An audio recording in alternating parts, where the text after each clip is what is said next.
When I watched the video, I noticed right away that you did not either respect Team Dedede's options enough or understand what options Team Dedede had.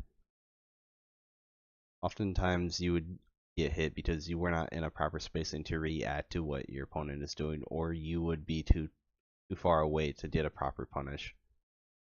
You need to focus on knowing your punish windows a bit better. I think that will help you a lot more, and gathering data so that you can figure out what your opponent is rather than having you try and guess what they're doing. It needs to not be a guess what they're doing. It needs to be, I know they're going to do this because I saw what they did previously. It felt like you were trying to force your game plan onto him rather than adapting your initial game plan to what he is doing. But with that, I'm going to get right into it.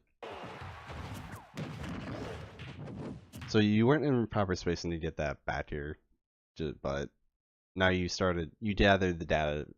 You should be right in your mind thinking, okay, he side beat me when I approached him. I should have that in the back of my mind the next time he does, so I can see if it becomes a trend. I like to jump out, but you should not have shield dropped.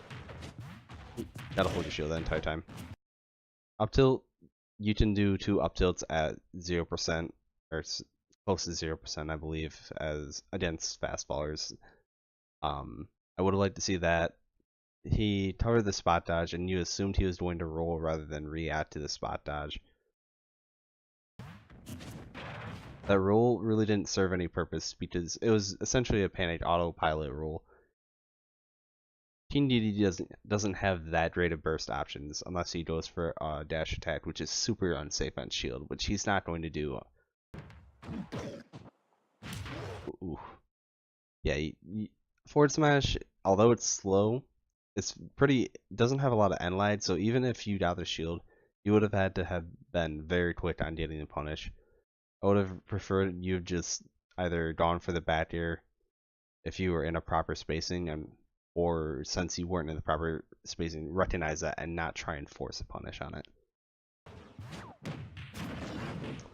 The bounce, you gotta be careful.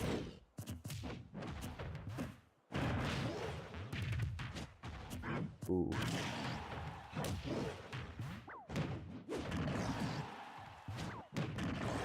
Going to the ledge probably would have been a lot better, safer option. Right the back here. Alright, he's now shown you every time you've been jumping not every time, but a lot of time when you've been jumping, he respects your aerials now. So this should tell you that you've conditioned him to shield and that you should be going for the grab. He's almost at death percent from Ding Dong, so you could have gotten an up throw forward air and done quite a lot of percent. And the next grab would have killed. Also that dash attack, you need to just hold shield.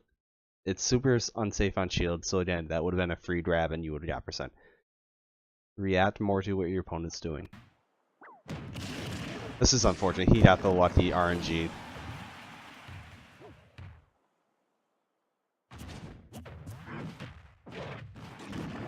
I like the back airs. You're really fishing for this down air.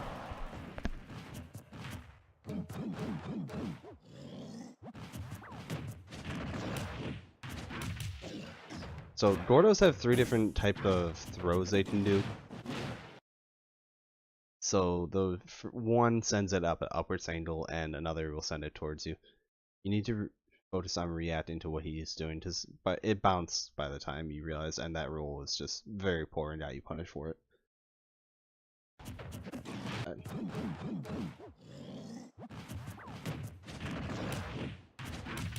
Spot dodge.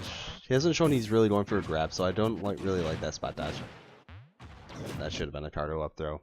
That was big percent. At low percent against like large characters, you can actually Cardo throw up B and it'll do roughly 46% damage.